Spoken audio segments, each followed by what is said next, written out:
삼성전자가 미국 정부로부터 보조금을 받는 게 확정됐습니다. 며칠 전에 SK 하이닉스의 보조금 확정 소식이 뜨면서 삼성도 조만간 확정이 될 것으로 전망은 됐었는데 그래도 올해가 끝나기 전에 큰 불확실성 하나가 제거가 됐네요. 올해 안 좋은 뉴스만 가득했던 삼성전자한테는 불행 중 다행이라고 할 수도 있겠습니다. 삼성전자는 미국 상무부로부터 47억 4,500만 달러, 우리나라 돈으로 하면 대략 6조 9천억 원, 7조 원 정도 되는 보조금을 받기로 했는데요. 오늘은 삼성전자가 받는 보조금이 왜 줄어들었는지, 이 보조금으로 어디에 투자를 할 계획인지, 그리고 2025년에 삼성전자 관련해서 주목해야 될 세 가지 포인트는 무엇인지 짚어보려고 합니다. 시작하기 전에 앞으로 경제, 금융, 테크 투자 함께 공부하실 분들은 구독과 좋아요도 부탁드리고요. 그럼 바로 시작해 보겠습니다. 일단 삼성전자가 지난 4월 달에 체결했던 계약서에서는 보조금을 64억 달러 받기로 했었는데 47억 4,500만 달러로 대략 26% 줄어들었습니다. 왜 그런가 살펴보니까 삼성이 투자하기로 한 금액도 같이 줄었기 때문인데요. 원래 삼성전자는 미국에 440억 달러를 투자하기로 했었는데 이게 370억 달러로 줄었으니까 약 16% 감소한 겁니다. 투자하기로 한 금액이 16% 줄었으니까 보조금도 16%만 줄여야 되는 거 아니냐 싶은 생각도 드는데 미국 상무부에서는 시장 환경과 해당 기업의 투자 범위에 맞춰 변경됐다라고만 답변을 했네요. 뭐 당근 거래 해보신 분들은 아시겠지만 원래 급한 쪽이 손해보고 거래하는 거잖아요. 이제 내년 1월이 되면 바이든이 가고 트럼프가 오기 때문에 이 미국 정부가 칩스법으로 약속했던 보조금 수령이 불확실해지는 상황이었고 그래서 올해가 가기 전에 삼성도 매듭을 짓고 싶었을 겁니다. 그나마 위안을 삼을 수 있는 건 투자금 대비 받는 보조금의 비율은 삼성전자가 제일 크다는 건데요. 인텔은 8.7%, TSMC는 10.3%, SK하이닉스는 11.8%, 마이크론은 12.3%, 그리고 삼성전자는 12.7%라고 합니다. 이렇게 보니까 또 아주 큰 손해는 아닌 것 같네요. 그래서 업계에서는 이번 보조금 수령을 놓고 오히려 잘 됐다는 의견도 꽤 있는 것 같습니다. 삼성전자가 지금 여러모로 잘 안 풀리고 있는 상황이잖아요. 이런 상황에서 무리하게 밀어붙일 필요 없다. 넘어진 김에 쉬어가자. 이런 느낌으로 속도 조절을 하는 것으로 보이고요. 3나노 게이트 올라운드 이 공정도 지금 수율이 안 잡히고 있고 고객도 없다는 얘기가 있잖아요. 그런 상황에서 삼성전자는 일단 공장부터 지어놓고 영업하는 쉘퍼스트 전략을 사용했었는데 이게 다소 과도한 투자라는 생각이 들기도 했었습니다. 거기에다가 미국이 리쇼어링 한다고 하면서 압박을 하니까 더 무리해서 투자를 하는 감도 없지 않아 있었고요. 그런 측면에서 보면 삼성전자의 이 투자 축소는 합리적인 결정이었고 보조금 확정은 굿 뉴스다 이렇게 정리할 수 있겠습니다. 이렇게 받는 보조금으로 삼성전자는 지금 공사를 진행 중인 텍사스주 테일러시 반도체 팹에다가 추가로 공장도 신설하고 R&D 시설까지 신축한다고 하는데요. 다만 개인적으로 아쉬웠던 점이 있다면 삼성전자가 포기하는 법을 알아버렸다는 점입니다. 원래는 투자 목적에 4나노, 2나노 대량 생산으로 되어 있었는데 이게 2나노 대량 생산으로 바뀌었거든요.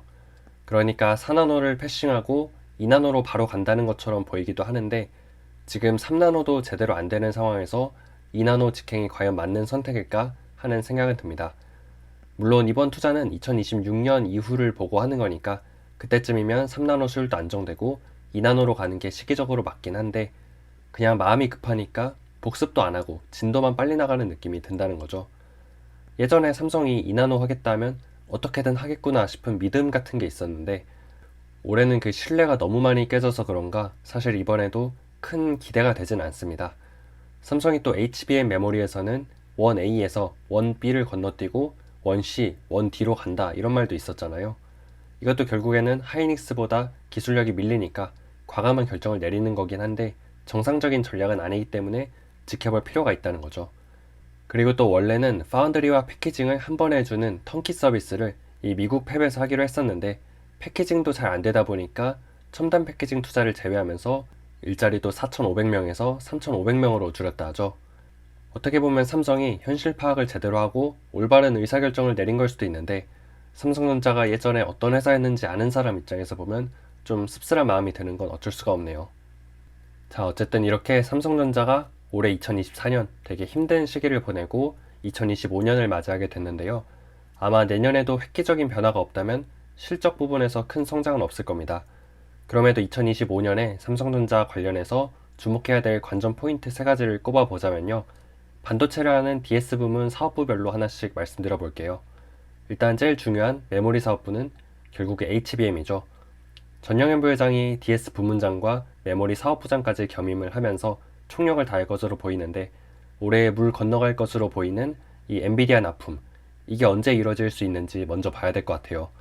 내년 초에 성공을 한다면 그래도 분위기 좋게 새해를 출발할 수 있을 텐데, 막 3월, 4월 이때까지 됐는데도 납품을 못 한다거나 또 퀄 테스트에서 불합격 소식을 받으면 그 사이에 하이닉스랑 마이크론은 더 도망가고 삼성은 진짜 위험해질 수 있다, 이런 생각이 들고요.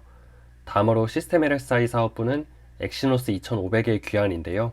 이게 내년 여름에 나오는 갤럭시 Z 플립 7에 들어간다고 하죠. 그리고 이걸 삼성 파운드리 3나노 2세대 공정에서 생산한다고 하는데, 그러니까 이건 삼성전자의 시스템 LSI 사업부, 파운드리 사업부, 그리고 DX 부문의 MX 사업부까지 새 사업부의 운명이 걸린 프로젝트를 할 수 있겠습니다.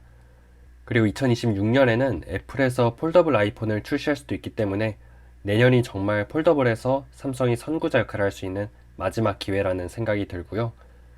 또 파운드리 사업부에서는 3나노 GAA도 중요한데, 저는 삼성이 점유율 확대를 이뤄낼 수 있는지가 가장 중요한 포인트라고 보고 있습니다. 이번 3분기에 파운드리 점유율이 9.3%로 집계 이래 최초로 10% 미만으로 떨어졌다고 말씀드린 적이 있잖아요.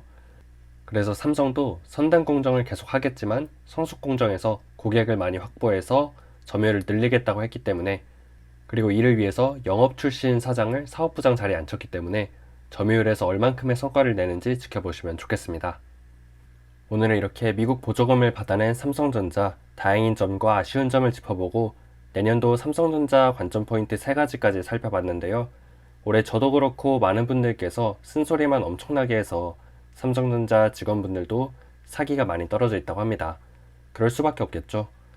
이런 가운데 삼성전자가 DS 부문 메모리 사업부 직원들한테 올해 하반기 성과급은 월 기본급의 200% 최대 수준으로 챙겨주고, DS 부문의 전 직원에게는 위기 극복 격려금 200만원을 추가 지급하기로 했다는데요. 이걸 두고 또 어떤 분은 지금 회사가 이 모양이 꼴인데 돈잔치 하냐, 이러실 수도 있겠죠. 하지만 지금 같은 사기로는 도저히 삼성전자가 돌파구를 마련할 수 있는 힘이 없는 것처럼 보이기도 했습니다. 삼성전자가 명실상부한 우리나라의 대표 회사이자 주식시장에서는 시가총액 1위 종목으로서 이 시장 전체를 흔들 수 있는 힘이 있기 때문에 삼성이 흔들릴 때마다 대한민국도 같이 휘청거렸었는데요. 오늘만큼은 안 좋은 얘기 최대한 빼고 그냥 삼성전자 힘내라는 얘기를 하고 싶습니다. 영상 보시는 분들도 남은 2024년 마지막 한 주 마무리 잘 하시고요. 내년에는 좋은 일들만 가득하시길 바라겠습니다.